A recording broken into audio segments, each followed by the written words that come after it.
Hello and welcome to the WrestleTalk News. I'm Luke Owen and this, I haven't got any papers. Oh, that's weird. Is wrestling news. In a slight change to today's WrestleTalk News format, we're going to start with some happy news for AEW.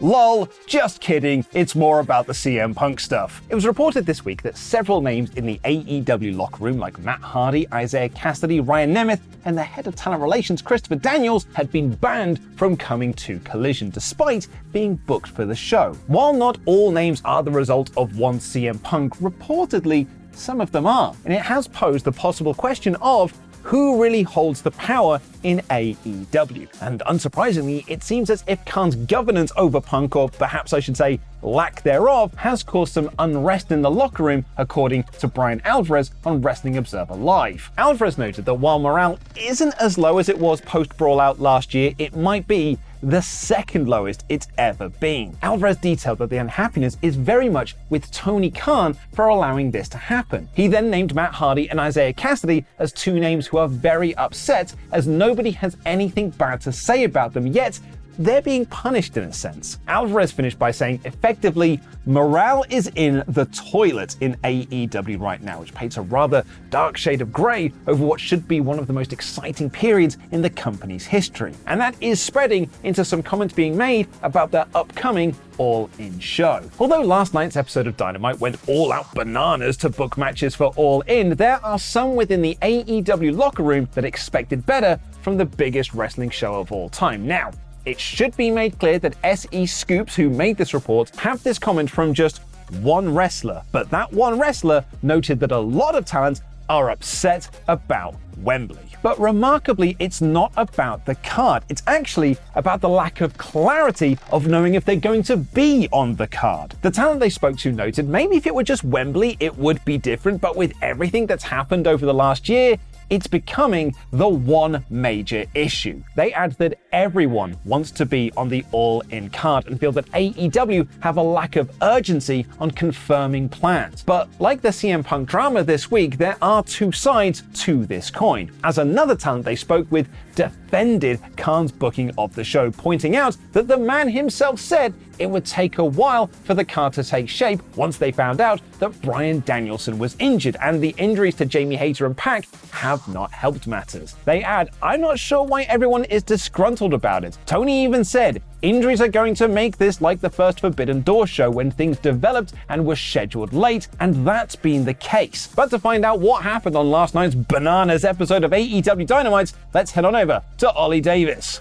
It's Thursday, you know what that means. My review of one of the most f***ing insane episodes of AEW Dynamite I've ever seen. In about 5 minutes. Right at the top of the show, Excalibur announced this episode was a Fight for the Fallen special, with all the proceeds going to help the Maui wildfires relief. A gesture so noble, the fact the entire show was sponsored by the Texas Chainsaw Massacre video game did not undermine anything. The opening match was Orange Cassidy defending his international championship against his former protege, Healer Yuta, who had added an even more personal element to their blood feud by destroying Trent's mum's car 2 weeks ago. Wrestling. Even Mox and Claudio turning up at ringside at the end, and about 5 months of accumulated body damage wasn't enough to stop Cassidy's momentum, who won reversing Yuta's pin, giving us our first post-match beatdown of the night. The best friends made the save, but Mox and Claudio beat them down too. I'm not going to add a separate beatdown to the counter there. Only 1 point per post-match or post-segment, but we know there was another beatdown there. So the Lucha Bros made the save, furthering the mini three-way faction feud from the last couple of weeks, which led to the very welcome return of Eddie Kingston, somewhat reuniting his old family faction from his first run with the Lucha Bros, who, this is genuine, I haven't written these down, I'm going to guess. I think the other people in the group were Butcher Blade Bunny. Was Pac in it? No. It would have been No, Santana Ortiz would have been in the Inner Circle. It was a weird time when Eddie first came in. The Family. AEW. Let's have a look. Nightmare Family. Not them. Don Callis' family? Okay, maybe the family isn't even the name. I bet this is riveting, isn't it? Just watching a man Google stuff on air. Okay, I'm on Eddie's Wikipedia page now. Professional wrestling career. AEW. So much before he got to AEW.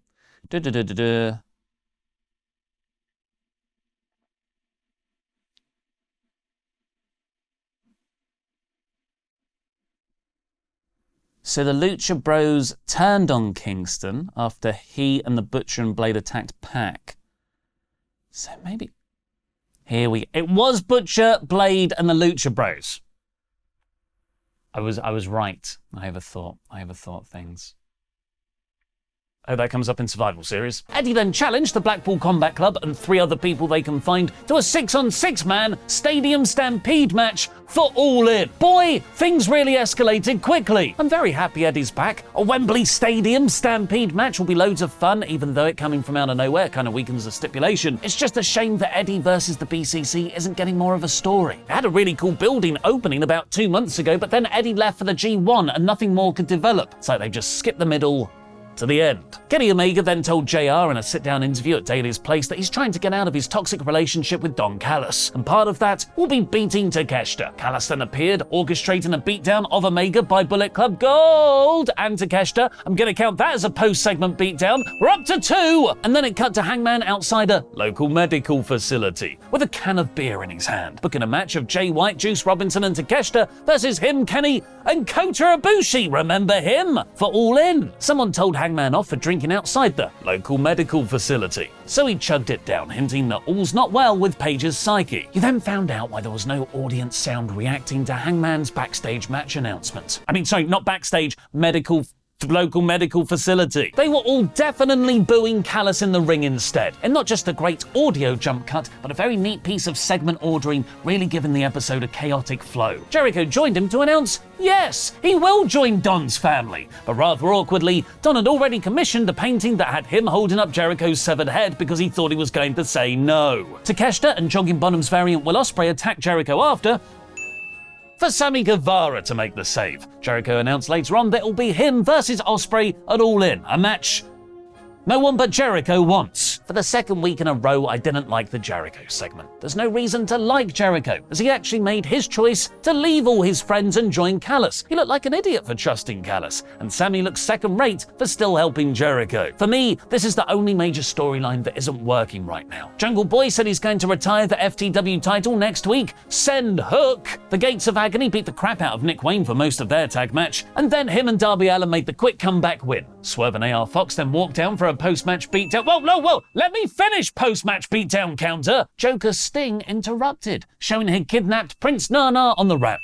Yeah, you calm down, you post-match beatdown counter. We then got a comedy sketch of MJF and Adam Cole strategizing ahead of their Aussie Open ROH Tag Team Championship match, which consisted of them going to the Outback Australian restaurant, getting Crocodile Dundee on DVD, and watching kangaroo boxing on YouTube. Their backstage tomfoolery got them shouted at by Tony Khan in actually quite a good comedic performance. The only thing that would have made it better is if he ended it walking away going, CM Punk, CM Punk, CM Punk. MJF and Cole got an in-ring promo too, not really developing anything new, but getting over the idea that as soon as the bell rings, both men will do anything they can to win or retain the championship. It's a really fascinating dynamic, as heel versus heel matches don't typically work. But here you've potentially got a heel versus heel match that the crowd currently loves as baby faces. So it's face versus face match with that dramatic tension that it could become a face-heel match or a heel match. Aussie Open attacked them at the end, but Max and Cole stood tall, so not technically a post-segment beatdown. Roderick Strong petulantly watched all this on the monitor in a chair because he hurt his foot kicking Max's car earlier. Then AEW took a crapload of acid. Jeff Hardy took on Jeff Jarrett in Jeff Bowl in a Texas Chainsaw Death match as a way to promote the franchise's new game and raise money for the relief effort in Maui. The picture-in-picture ad break section was a very fun and inventive live horror movie chase scene as Team TNA and the Hardy Party brawled through a behind-the-scenes area bathed in blood-red light. Some of the cinematography spots were really well done, like Sanjay Dutt's overexposed entry from the outside. I'm not saying this is a one-take cinematic achievement, the likes of Inarritu's The Revenant. I'm saying it's better. A deadweight Hardy swanton bomb on Jarrett through a table, Karen Jarrett covered in blood, that actual Leatherface with a chainsaw chasing her off. This was corny pro wrestling brilliance. Britt Baker beat the Bunny to qualify for the women's four-way match at All In, which was incredibly predictable. House of Black attacked the Acclaimed before their tag match started, so technically a pre-match beatdown. This is likely setting up a Billy Gunn return, but whose side will he be on? And the main event saw the Young Bucks beat the Guns in a really fun 10-minute match, with Jay White and Juice Robinson doing their third post-match or segment beatdown of the night, where FTR made the save. CM Punk, CM Punk, CM Punk, CM Punk, CM Punk, CM Punk, CM Punk, CM Punk, CM Punk, CM Punk, CM Punk, CM Punk,